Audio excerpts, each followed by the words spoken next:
মণিমালাস ব্লগে তোমাদের স্বাগত আর অনেক ভালোবাসা। আজকে আবারও একটা ব্লগ ভিডিও নিয়ে তোমাদের সামনে চলে আসলাম। তবে এই ভিডিওটা ছিল কিন্তু পার্ট 1-এর সেকেন্ড পার্ট। তোমাদের বলেছিলাম পার্ট 1 ভিডিও দেখানোর পর পার্ট 2 বলে একটা ভিডিও আসবে, এটাই সেটা। আমাদের তৃতীয় যে চার্চটা আমরা ভিজিট করেছিলাম সেই চার্চটা হলো এই দেখো। এই চার্চটাও কিন্তু খুব সুন্দর সাজিয়েছে। কোন চার্চটাকে বলবো যে কম সুন্দর, প্রত্যেকটাই কিন্তু প্রত্যেকটার মতো সুন্দর হয়েছে। এখানেও দেখো বাইরের দিকটা এরকম জেসাস যেখানে জন্মগ্রহণ করেছেন সেরকম একটা পরিবেশকে তুলে ধরার চেষ্টা করেছে। তারপর দেখো আমরা চলে গেলাম ভিতরে। এই চার্চটার ভিতরে গিয়ে আমার তো পুরো মনে হলো বাড়ির মতো, মানে একটা বাড়ির ভিতরে গেলে যেরকম মনে হয় ঠিক সেরকম টাইপের। এই চার্চটাও কিন্তু বেশ বড়, আর এখানেও কিন্তু অনেক প্রোগ্রাম হয় জানো তো। এখানটায় বেশ মিউজিক্যাল হ্যান্ডসগুলো দেখছিলাম। আর এই চার্চটাও কিন্তু খুব সুন্দর সাজিয়েছে। প্রত্যেকটা চার্চেই কিন্তু ভিড় ছিল। এই দেখো ভিতরেও কিন্তু সাজিয়েছে আর অপরূপ সুন্দর লাগছিল। চারিদিকে এত সুন্দর balloon, colouring ribbon, Christmas tree, তার সঙ্গে প্রচুর স্টার। চার্চে যাওয়ার সময় এবং চার্চ থেকে ফেরার সময় এই বাড়িটা দেখলাম, কি দারুণ লাগছে। আমার কাছে তো মনে হচ্ছিল আমরা যেরকম ইংলিশে দেখেছি দ্য কার্নিকেল অফ নার্নিয়া, তো আমার তো মনে হচ্ছিল ঠিক সেই রকম লাগছে। এত সুন্দর না, মানে মনে হচ্ছে যেন কোনো সেই বাচ্চাদেরকে আমরা স্টোরি বলি না, সেই রকম স্টোরির রাজ্যে চলে এসেছি। দারুণ সুন্দর লাগছে, দারুণ।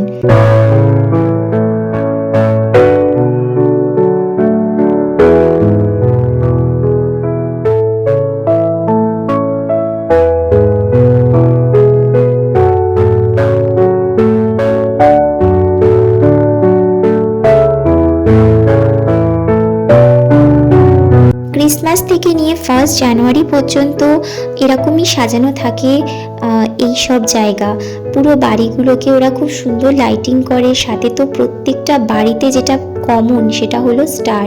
মানে স্টার এমন কোনো বাড়ি দেখলাম না যে ক্রিসমাস সাজিয়েছে আর সেখানে স্টার নেই। মানে খুবই সুন্দর। আর এগুলো তো বাচ্চারা ভীষণ অ্যাট্রাক্ট হয় ভীষণভাবে।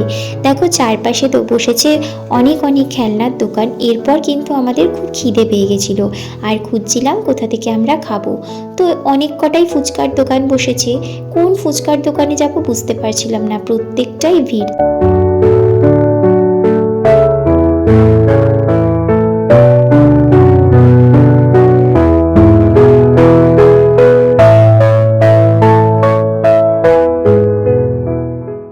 এরপর চলে গেছিলাম বাচ্চাদের যেখানে রাইডস আছে।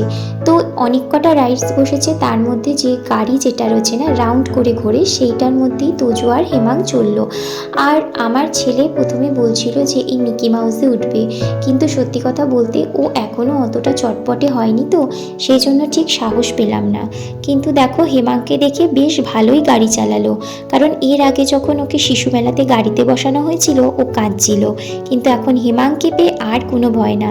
ওর প্রচণ্ড আনন্দ হয়েছে আর আমাদেরও খুব ভালো লেগেছে। মনে এটা শান্তি হয়েছে যে ও একটা তো কিছু চড়েছে, কারণ ওকে কোথাও নিয়ে গেলে এই চড়া খাওয়া এই সব কিছুতে না ও কিচ্ছুটাই করতে চায় না। তবে বন্ধুকে পেয়ে কিন্তু আজও ভীষণ খুশি।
খুঁজছিলাম, একটা ফুচকার দোকান যাও বা পেলাম, প্রচণ্ড লাইন।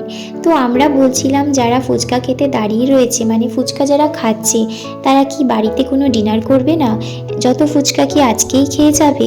এরকম কমেন্ট পাস করছিলাম। কিন্তু খাওয়ার পর সত্যি এত দারুণ ফুচকা বানিয়েছে, মনে হচ্ছে আরও খাই। কিন্তু রাতটাও অনেক ছিল।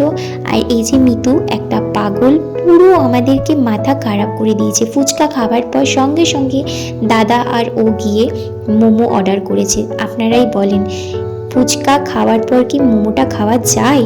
তাও কিন্তু আমরা খেয়েছি। তো যাই হোক, সব মিলিয়ে মিশে দারুণ হয়েছে। আরও একটা পাগলামো ছিল, সেটা হলো আমাকে না জানিয়ে এক গাড়ি জিলাপি, বাদাম, তারপর কটকটি সব কিনে দিয়েছি। কি বলবো বলেন, আমি যখন কিনতে যাই আমাকে কিনতে দিল না, আমাকে পাঠিয়ে দিয়ে নিজে এইসব কীর্তি করেছে। তারপর দেখো, এখান থেকে আমরা একটু খেলনা দেখছিলাম। আর খেলনাগুলো না এই মেলাতে না যার দাম যেটা তার চেয়ে অনেক অনেক বাড়িয়ে বলে। তো তাও আমি সেখানে মিতুকে বলেছি একদম না, মানে ও সেই নাছোড়বান্দা, কিনে দেবেই।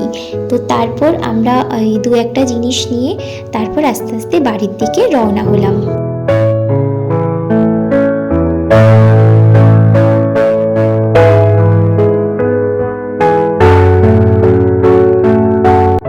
ভরপেট ফুচকা খাওয়ার পর কিন্তু আবার এখান থেকে individual plate wise momo order করেছি। এবার বলেন কোন পেটে খাবো? মোমো খেতে অবশ্যই ভালোবাসি, তাহলে ফুচকাটা কম খেতে পারতাম, কিচ্ছু বলেনি। তার মধ্যে আবার নিয়েছে চাটনি ফুচকা, তাহলে বলেন কোন দিকে যাব? তারপরে ও কিন্তু এক প্লেট ফ্রাইড মোমো নিয়েছিল, যেটা কিন্তু আমি কোনোদিন খাইনি, ফার্স্ট টাইম খেলাম। আমার যেমন স্টিম মোমো ভালো লাগে, সেরকম কিন্তু ফ্রাইড মোমোটাও ভালো লেগেছে।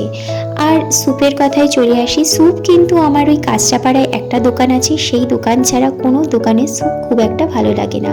তবে স্টিম মোমো তো অলওয়েজ ভালো লাগে। আর ফ্রাইড মোমো যেহেতু আজকে প্রথম খেলাম, সেই জন্য দারুণ লাগলো। তো সব মিলিয়ে খুব একটা খারাপ ছিল না, সবটাই ভালো লেগেছে। তো যাই হোক, আজকের ভিডিওটা কিন্তু এই পর্যন্তই রাখলাম। যদি আপনাদের ভালো লাগে তাহলে অবশ্যই লাইক, কমেন্ট করে শেয়ার করে দেবেন। আর যারা আমার ইউটিউব চ্যানেল থেকে দেখছেন, অবশ্যই চ্যানেলটা সাবস্ক্রাইব করে পাশে থাকা বেল আইকনটা কিন্তু প্রেস করতে ভুলবেন না। আবার একটা নতুন ভিডিও নিয়ে আপনাদের সামনে চলে আসবো।